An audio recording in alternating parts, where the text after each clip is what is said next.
नमस्कार, आप देख रहे हैं डीडी न्यूज। मैं हूं आंचल गुलाटी गुंबर। आगे बढ़ने से पहले एक नजर सुर्खियों की तरफ।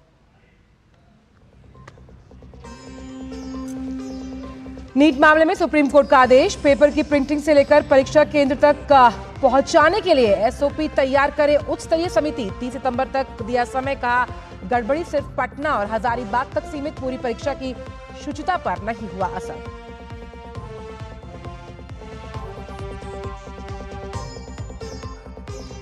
गृह मंत्री अमित शाह ने उत्तराखंड के मुख्यमंत्री से फोन पर की बात। बारिश के कारण आई तबाही पर भी ली विस्तृत जानकारी।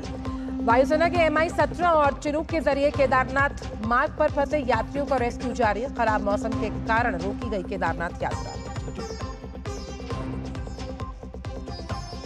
आफत की बरसात से सहमा हिमाचल। बादल फटने की घटनाओं में 54 लोग लापता। शिमला के रामपुर में हाइड्रो पावर प्रोजेक्ट में कई मकान, स्कूल और गाड़ियां तबाह।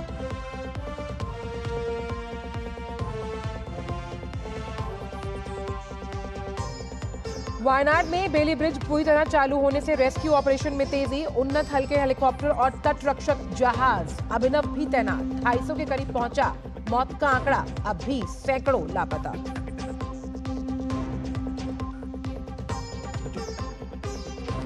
और पेरिस ओलंपिक में अब से थोड़ी देर में मनु भाकर का 25 मीटर पिस्टल क्वालिफिकेशन इवेंट में मैच। आज बैडमिंटन में लक्ष्य सेन क्वार्टर फाइनल में पेश करेंगे चुनौती। तीरंदाजी, जूडो, एथलेटिक्स, गोल्फ, सेलिंग और रोइंग में भी भारत को उम्मीदें।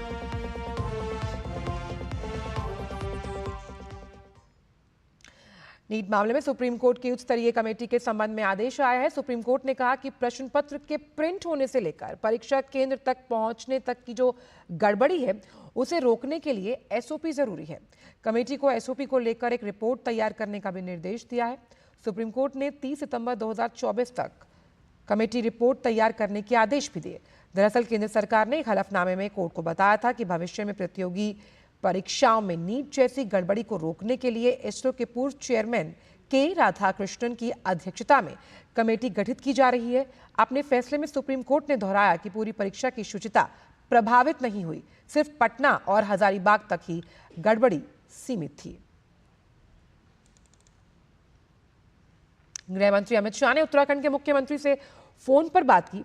इस दौरान अमित शाह ने पुष्कर सिंह धामी से भारी बारिश के कारण आई तबाही पर विस्तृत जानकारी ली और राहत कार्यों के बारे में जाना। अमित शाह ने धामी को भरोसा दिया कि केंद्र सरकार उत्तराखंड के लोगों के साथ मुसीबत के इस दौर में खड़ी है और हर मुमकिन मदद की जा रही है। दरअसल केदारनाथ मार्ग पर फंसे यात्रियों के लिए रेस्क्यू ऑपरेशन तेजी से चलाया जा रहा है। आज भारतीय सेना के चिनूक और MI-17 हेलीकॉप्टर भी इस काम में लगे हैं। इसके अलावा केदारनाथ यात्रा के पैदल मार्ग के विभिन्न जगहों पर फंसे यात्रियों और स्थानीय लोगों के परिजनों के लिए पुलिस ने हेल्पलाइन नंबर जारी किए हैं। रुद्रप्रयाग पुलिस के कंट्रोल रूम के नंबर 7579257572 और पुलिस कार्यालय में व्यवस्थित लैंडलाइन नंबर 01364249387 को हेल्पलाइन नंबर के तौर पर शुरू किया गया। इन नंबरों के व्यस्त रहने पर आपातकालीन नंबर 112 पर कॉल कर आवश्यक जानकारी प्राप्त की जा सकती है। आपको बताएं कि टिहरी और रुद्रप्रयाग जिलों में मूसलाधार बारिश के कारण केदारनाथ यात्रा 2 दिन के लिए रोक दी गई। इससे पहले कल रात SDRF उत्तराखंड के जवानों ने देर रात्रि तक रेस्क्यू ऑपरेशन चलाते हुए मुनकटिया क्षेत्र में 450 यात्रियों को सकुशल सोनप्रयाग पहुंचाया। वर्तमान समय तक 2200 से अधिक यात्रियों को निकाला जा चुका है। आज भी रेस्क्यू ऑपरेशन जारी है। उत्तराखंड में भारी बारिश होने से जनजीवन अस्त व्यस्त हो गया और बादल फटने की वजह से अभी तक कई लोगों की मौत हो चुकी है। मुख्यमंत्री पुष्कर सिंह धामी ने केदार घाटी में हुई अतिवृष्टि से प्रभावित क्षेत्रों का स्थलीय निरीक्षण किया। उन्होंने आपदाग्रस्त इलाकों का हवाई सर्वेक्षण करने के साथ ही आपदा प्रभावितों का हाल भी जाना। चारधाम यात्रा भी इस समय चल रही है।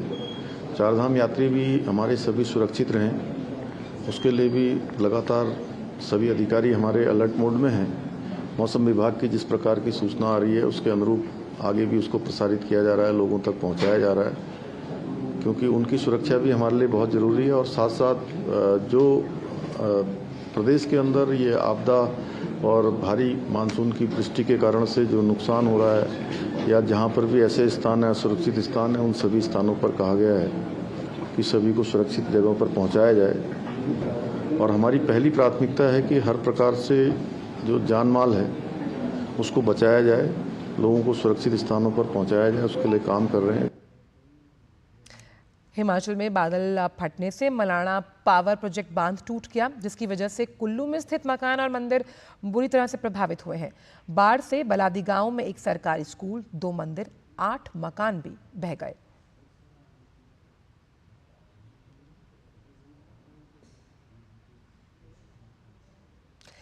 हिमाचल प्रदेश में कई जगह बादल फटने से 50 से अधिक लोग लापता हैं और 2 लोगों की मौत की खबर है। इस बीच हिमाचल प्रदेश के मंडी में बादल फटने के मामले में प्रधानमंत्री खुद मॉनिटरिंग कर रहे हैं।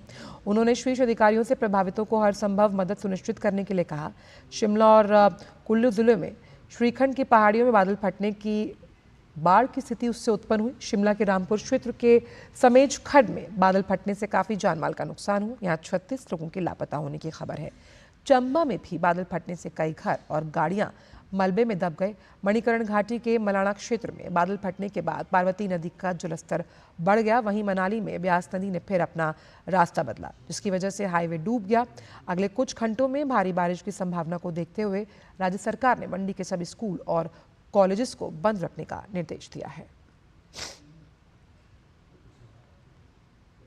केरल के वायनाड में लोगों को सुरक्षित स्थानों पर पहुंचाने का सिलसिला जारी है। भूस्खलन में मरने वालों का आंकड़ा 250 के करीब पहुंच गया। अभी ये आंकड़ा और बढ़ने के आसार हैं और इन सब के बीच अहम खबर ये है कि बेली ब्रिज पूरी तरह से चालू हो गई। इस ब्रिज के सहारे अधिक भारी मशीनरी दूसरी तरफ चली गई और अब राहत कार्य में और तेजी आई है।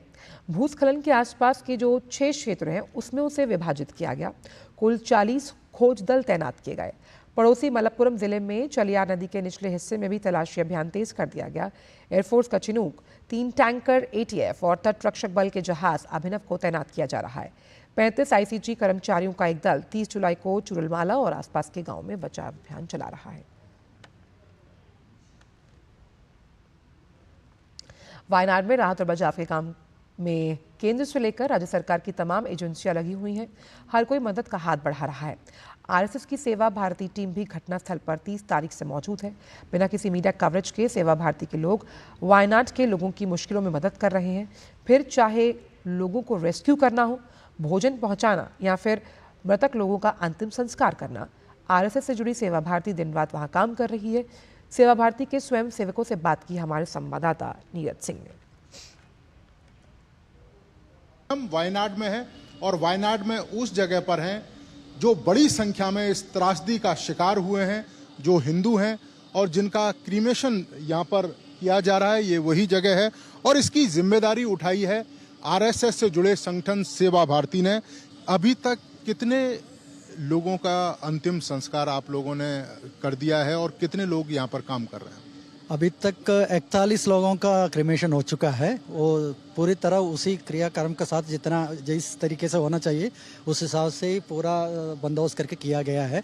और हमारा जो टोटल हजारों लोगों की तादाद पर जो है हर जगह पर इधर फैले हुए प्रतिदिन में उतना लोग काम कर रहे हैं और चेंजेस भी होते रहते हैं, लेकिन 1000 तो नॉर्मली रहते ही रहते हैं। और उसमें से करीब 300 लोग जो है इधर काम कर रहे हैं क्रिमेशन इसके लिए। ये जितना लोग इधर आ रहे हैं क्रिमेशन के लिए आ रहे हैं, रिलेशन से आ रहे हैं, बाकी संगठन का जितना लोग है सभी के लिए भी खाना, तीनों वक्त का खाना भी बंदोबस्त करके अलग अलग जगह पर भेजा जाता है। फिलहाल जो है हमारे पास करने का जो बंदोबस्त है एट अ टाइम जो है हम 11-12 डेड बॉडी को जो है हम अंतिम संस्कार कर सकते हैं। उसके लिए हमने 7-8 गैस चैम्बर बनाए हुए हैं और 4 लकड़ी का उसके लिए। जब आप लोग यहाँ पर पहुँचे और ये आपदा भी आई हुई थी, RSS की तरफ से क्या दिशा निर्देश था कि ग्राउंड पर जाना है, काम करना है? जी, इतने हम लोग ये प्रेस का आगे पत्रिका में फ़ोटो लिखने के लिए वो उतना पसंद नहीं करते। हम लोग काम करने के लिए प्रायोरिटी देते हैं, काम के लिए। पब्लिसिटी नहीं चाहते हैं, हम एक्चुअली सेवा करना चाहते हैं। सेवा भारती का बेसिक मकसद ही यही है कि लोगों को दिखाने के लिए नहीं, बल्कि एक्चुअल जो पीड़ित है उनको जो है जो सहाय कर सकते हैं या हम कैसे उनको मदद कर सकते हैं वो करते हैं, क्योंकि हमारा सेवा भारती का मेन मुद्दा ही यही है कि सेवा करना। तो ये आपने देखा कि समाज सेवा किस तरीके से की जाती है, मीडिया से दूर है, किसी भी तरीके से प्रचार के तरीके से दूर है, लेकिन एक ही मकसद है कि मानव की सेवा करी जाए और यही कारण है कि दिन रात ये लोग यहाँ पर मौजूद हैं, लगातार काम कर रहे हैं। एक बड़ी त्रासदी है, बहुत सारे लोगों ने अपने परिवार के तमाम सदस्यों को खोया है। उस दुख को तो कम नहीं किया जा सकता, लेकिन उनकी जो परेशानियां हैं उनको कम करने का काम जरूर आरएसएस से जुड़ा ये संगठन कर रहा है। कैमरामैन मोहित उइके के साथ Neeraj Singh, DD news, ground zero, Wayanad. Lok Sabha में नेता प्रतिपक्ष और कांग्रेस नेता राहुल गांधी के सोशल मीडिया एक्स पर ईडी से जुड़े एक पोस्ट पर पलटवार करते हुए केंद्रीय मंत्री गिरिराज सिंह ने कहा कि राहुल गांधी सदन के अंदर और बाहर भ्रम फैलाने का काम करते हैं। दुर्भाग्य है इस देश का, संवैधानिक पद पर बैठा व्यक्ति इतना बड़ा एलओपी झूठ बोलेगा, भ्रम फैलाएगा, संविधान की खेती करने की बात करता है, संविधान लेकर के सदन में आते हैं। मैं चुनौती देता हूं कि ये राहुल गांधी बताएं कौन अधिकारी ने इनको इनसाइडर में फोन किया। ये भ्रम मत फैलाएं, ये शर्मिंदित हैं, अनुराग ठाकुर के प्रश्नों का जवाब नहीं दे पाए। इनके परदादा पिछड़ों को धोखा दिया, जवाहरलाल नेहरू, इनकी दादी धोखा दी मंडल कमीशन के रिपोर्ट पर, इनके पिताजी ने हाउस में रोका, इन्होंने नहीं उसको उजागर किया। ये पिछड़ों के बड़े दुश्मन हैं, नया नैरेटिव करने में, झूठ की खेती करने में माहिर हैं। देश का दुर्भाग्य है इतना बड़ा झूठा आदमी पैदा। और फिलहाल वक्त छोटे से ब्रेक का है। तड़के वाली, भोली भाली, मेहनत वाली, असली तड़के वाली, ये तो बड़ी समझदार, बड़ी होशियार, MDH के सही टेस्ट का असली taste, MDH ginger garlic paste. सुरक्षा की गारंटी हर चीज में जरूरी है, चाहे वो मुश्किल स्टंट हो या अच्छी फसल। इसीलिए ले आइए IIL के ट्रैक्टर ब्रांड का शिनबा, जो देता है सुंडी और ट्रिप से सुरक्षा की गारंटी। बात जब पीढ़ियों के लिए बनने वाले घर की हो तो जिम्मेदारी बड़ी हो जाती है। गैलेंट समझता है ये जिम्मेदारी। अब डबल M रिब्स के साथ गैलेंट एडवांस TMT रीबार, निर्माण का रियल हीरो। ब्रेक के बाद सभी का स्वागत और खबरों की कारवां को बढ़ाते हैं आगे। ईडी ने पहली बार लेह लद्दाख में छापेमारी की।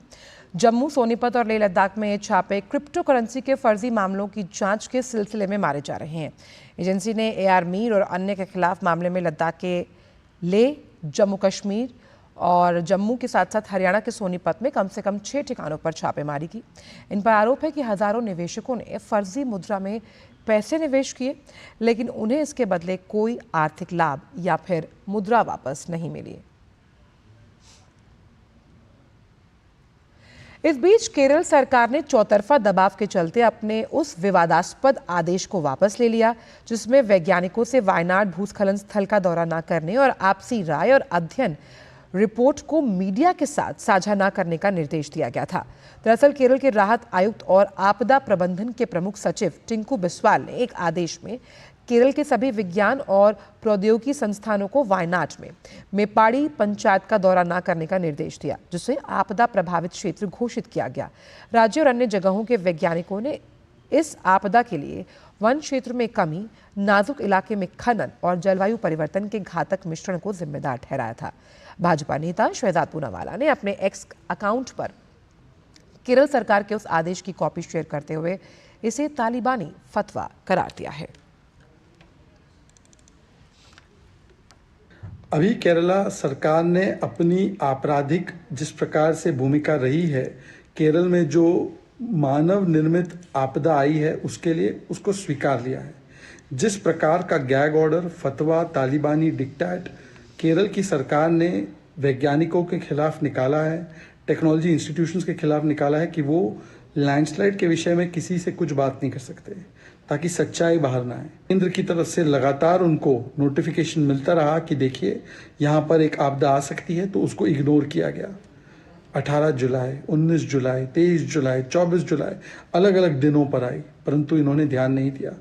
अब वो सारी चीजें बाहर ना आ जाए, इसलिए सबके जुबान को ताला लगा दो। ये दिखाता है कि किस प्रकार से केरल की मानव निर्मित आपदा के लिए ये लोग जिम्मेदार है। 300 हत्याओं के लिए ये लोग जिम्मेदार है। भाजपा नेता और पूर्व केंद्रीय मंत्री राजीव चंद्रशेखर ने भी केरल सरकार के विवादास्पद आदेश की आलोचना की। अपने एक्स संदेश पर उन्होंने लिखा, सब कुछ मैं दोहराता हूं, हर एक चीज जो इंडी गठबंधन कहता है या करता है, जैसे विज्ञान समुदाय को चुप कराने वाला ये आधिकारिक सीपीएम सरकार का आदेश पाखंड, दोहरे मानकों और पूर्ण झूठ के इर्द गिर्द बना है।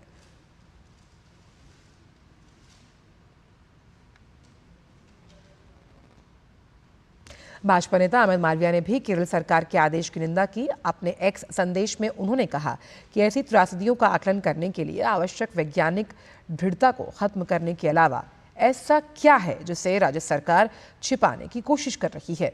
कोई भी संदेश तथ्य को खारिज नहीं कर सकता कि कांग्रेस कम्युनिस्ट सरकार ने कई रिपोर्टों और प्रारंभिक चेतावनी संकेतों को नजरअंदाज कर दिया, जिससे ये तबाही हुई। 200 से अधिक मौतें उनकी आपराधिक लापरवाही का परिणाम है। उत्तर प्रदेश के प्रयागराज में रेलवे के पटरी पर मुर्गा बांधने, साइकिल खड़ी करने और ट्रैक पर पत्थर और गैस सिलेंडर रखने की रील बनाकर सोशल मीडिया पर वायरल करने वाले युवक गुलजार शेख को पुलिस ने गिरफ्तार कर लिया। पुलिस उपायुक्त गंगानगर अभिषेक भारती ने बताया कि बृहस्पतिवार को एक्स पर एक पोस्ट के माध्यम से एक प्रकरण संज्ञान में आया, जिसमें गुलजार शेख नाम का एक युवक रेलवे ट्रैक पर विभिन्न वस्तुएं रखकर वीडियो बनाता है और उसे अपने यूट्यूब चैनल पर अपलोड करता है। पकड़े गए अभियुक्त ने से पूछताछ जारी है और उसे अब न्यायालय में पेश किया जाएगा।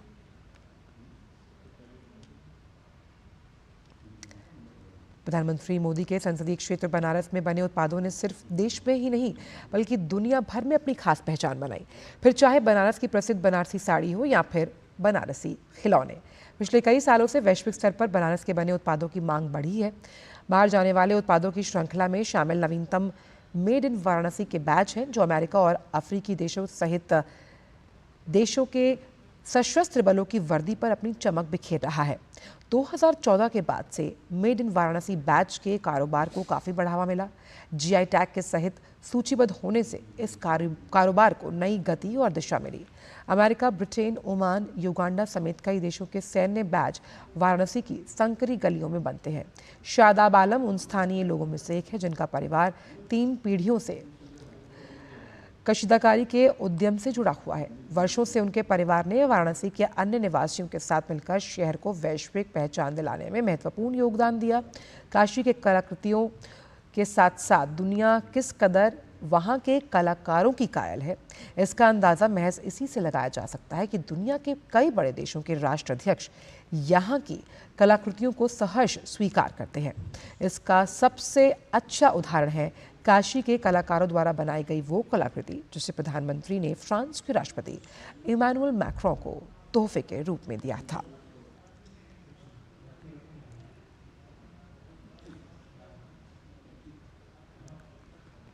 सर, मैं बनारस जरदोजी से जुड़े हुए हैं, जो बैचेस एम्बलम के काम, फ्लैग के काम हमारे होते हैं।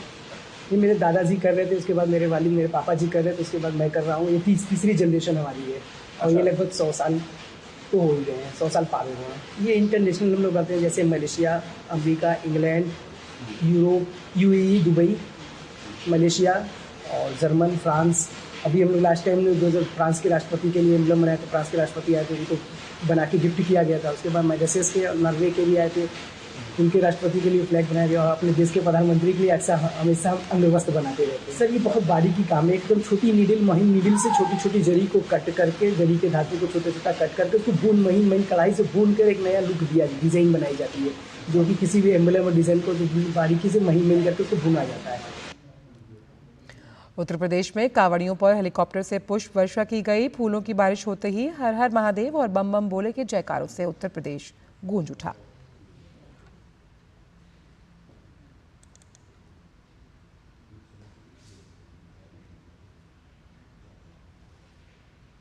और अब खबरें पेरिस ओलंपिक से जुड़ी हुई।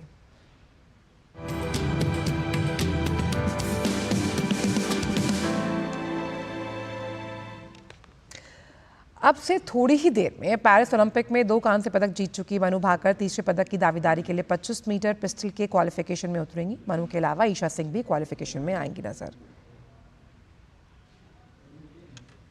पेरिस ओलंपिक में आज निशानेबाजी में पुरुषों की स्कीट के क्वालिफिकेशन में अनंतजीत सिंह नरूका हिस्सा लेंगे। गोल्फ में पुरुषों के व्यक्तिगत स्ट्रोक प्ले के दूसरे दौर में 2 भारतीय गोल्फर लेंगे हिस्सा। भारत की तरफ से शुभांकर शर्मा, गगनजीत भुल्लर गोल्फ कोर्स पर देंगे दिखाई।